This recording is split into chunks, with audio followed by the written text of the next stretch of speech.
नमस्कार दोस्तों, घर की कोचिंग अनुराग मिश्रा में स्वागत है आपका। आज हम ऑब्जेक्टिव क्वेश्चन की सीरीज़ शुरू कर रहे हैं। यदि आपको अच्छा लगता है तो प्लीज़ चैनल को लाइक करें, सब्सक्राइब करें और शेयर करें। ठीक है दोस्तों, कम समय में मैं अच्छे क्वेश्चन कराने की उम्मीद रखूँगा। ठीक है, याद रखिएगा दोस्तों।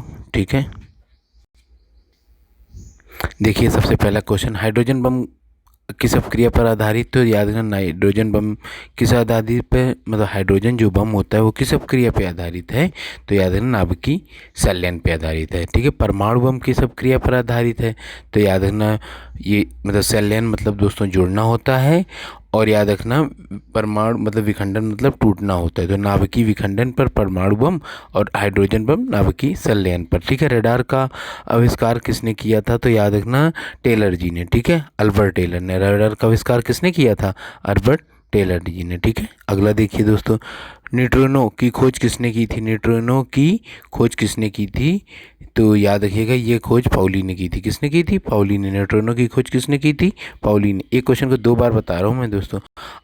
और आवर्त का नियम की खोज किसने की थी, आवर्त के नियम की खोज मेंडलीफ ने की थी। मतलब आवर्त सारणी के जो निर्माता किसको माना जाता है, मेंडलीफ ने। ठीक है दोस्तों, बाद में मोजले ने मतलब इसको पूर्णतः विस्तार दिया था। ठीक है, नाभिकीय विखंडन का निर्देशन, नाभिकीय विखंडन का निर्देशन के लिए मतलब किसको बनाया गया था, तो नाभिकीय विखंडन के लिए दोस्तों याद रखना फर्मी, याद रखना नाभिकीय निर्देशन के लिए मतलब ठीक है फर्मी ने किया था। तो एक फर्मी कितना होता है, 10⁻⁻15, ये भी याद रख सकते हैं आप। ठीक है, हाइड्रोजन मतलब हाइड्रोजन बम कब बना था, ठीक है, पहला हाइड्रोजन बम कब बना था, तो याद रखना 1952 में। कब बना था, 1952 में। कब बना था, 1952। प्रोटॉन की खोज किस प्रकार का प्रतिकरण है, तो याद रखना प्रोटॉन कैसे मतलब चार्ज लेके चलते हैं, तो हमेशा याद रखना पॉजिटिव चार्ज लेते हैं। नाभिक के अंदर ये देखना न्यूक्लियस में मतलब ये हो जाता है, प्रोटॉन और क्या होते हैं, न्यूट्रॉन होते हैं। इलेक्ट्रॉन बाहरी कक्षा में तो इलेक्ट्रॉन नेगेटिव चार्ज लेते हैं, प्रोटॉन पॉजिटिव, न्यूट्रॉन उदासीन लेके चलते हैं। ठीक है, अगला क्वेश्चन देख सकते हैं हम लोग, इलेक्ट्रॉन किस प्रकार के प्रतिकरण, तो याद है ऋणावेशित है। अभी मैंने बताया है इलेक्ट्रॉन कैसे होते हैं, ऋणावेशित कण होते हैं। न्यूट्रॉन किस प्रकार के पार्टिकल्स होते हैं, तो दोस्तों ना ये धनावेशित होते हैं ना तो ऋणावेशित होते हैं, ये आवेशहीन होते हैं। कैसे कण होते हैं, आवेशहीन होते हैं। कैसे कण पाए जाते हैं, तो आवेशहीन, याद रखना आप।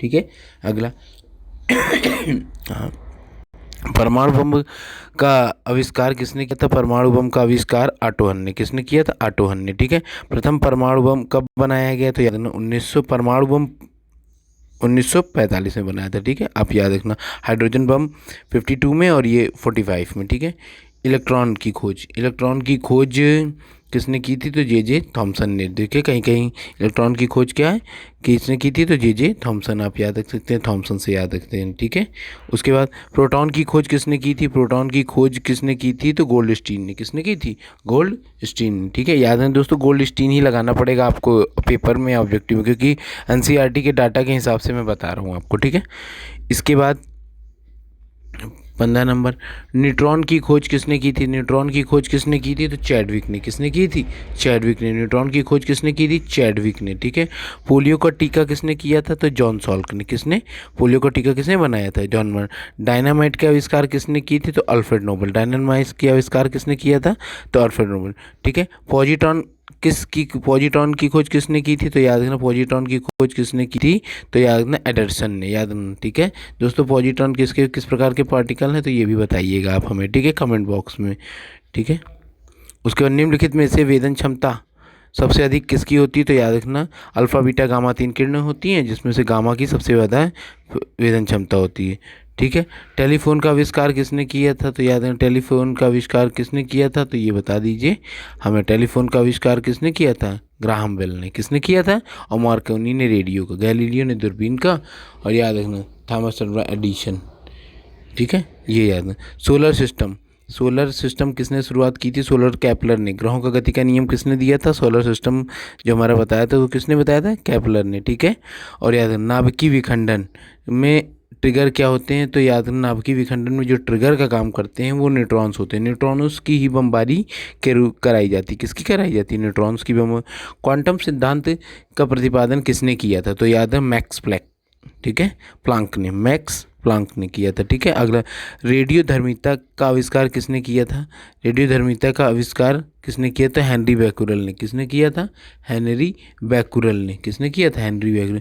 बिग बैंग थ्योरी का प्रतिपादन किसने दिया था? बिग बैंग थ्योरी का प्रतिपादन किसने, मतलब किस प्रमुख सिद्धांत पाया था? डॉपलर के प्रभाव। बिग बैंग थ्योरी याद रखना दोस्तों, जॉन लैटमियर ने दी थी। ये ब्रह्मांड के विस्तार के रूप में जानी जाती है। ठीक है, इसके लिए निम्नलिखित में से कौन सा सबसे सूक्ष्मतम तत्व? तो याद रखना हाइड्रोजन सबसे सूक्ष्मतम, और याद रखना ब्रह्मांड में सर्वाधिक मात्रा में पाया जाने वाला तत्व भी हाइड्रोजन है। ठीक है, भारत का पहला परमाणु रिएक्टर किस नाम से जाना जाता है? तो अप्सरा के नाम से। याद रखना परमाणु रिएक्टर है दोस्तों, ठीक है, अप्सरा के नाम से।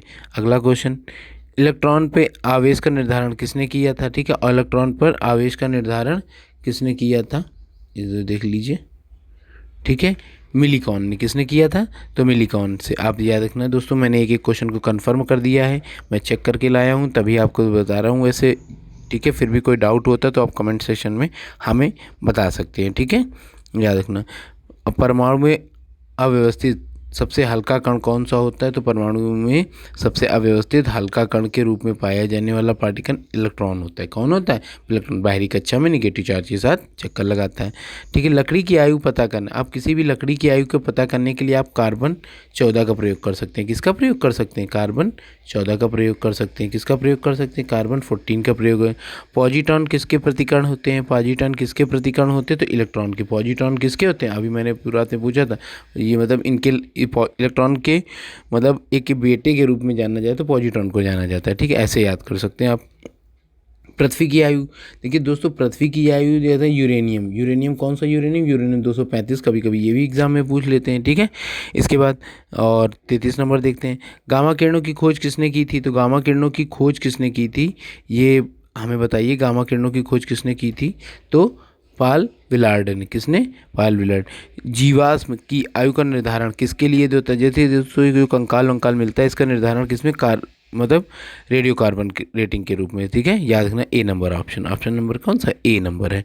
ठीक है, पोलोनियम की खोज किसने की थी? पोलोनियम की खोज मैडम क्यूरी ने की थी। क्या दोस्तों? प्रिच बैंड के आविष्कार से ही पोलोनियम बना था। ठीक, आप याद। अक्रिय गैसों की खोज का श्रेय किसको दिया जाता है? तो याद रखना। ठीक है, अक्रिय गैसों का खोज के लिए, ठीक है, रैमजे को दिया जाता है। किसको दिया जाता है? रैमजे को दिया जाता है। ठीक है, डायनामाइट बनाने के लिए किस गैस का प्रयोग होता है? डायनामाइट बनाने के लिए नाइट्रोग्लिसरीन के रूप में। किसका प्रयोग होता है? नाइट्रोग्लिसरीन के रूप में। जरा आप टिक लगा लीजिए, नाइट्रोग्लिसरीन। हाइड्रोजन बम ने विकसित किया था? तो याद रखना, हाइड्रोजन बम किसने विकसित किया था? आवियन। ठीक है, सैमुअल, ठीक है, कोल्हेन ने किया था। किसने किया था? सैमुअल कोल्हेन ने। ठीक है, परमाणु बम का विकास किसने किया था? तो परमाणु बम का विकास किसने किया था? तो रॉबर्ट ओपेनहीमर ने। किसने किया था? रॉबर्ट ओपेनहीमर ने। यदि दोस्तों आपको वीडियो अच्छा लगा हो तो चैनल को लाइक करें, सब्सक्राइब करें, शेयर करें। ठीक है।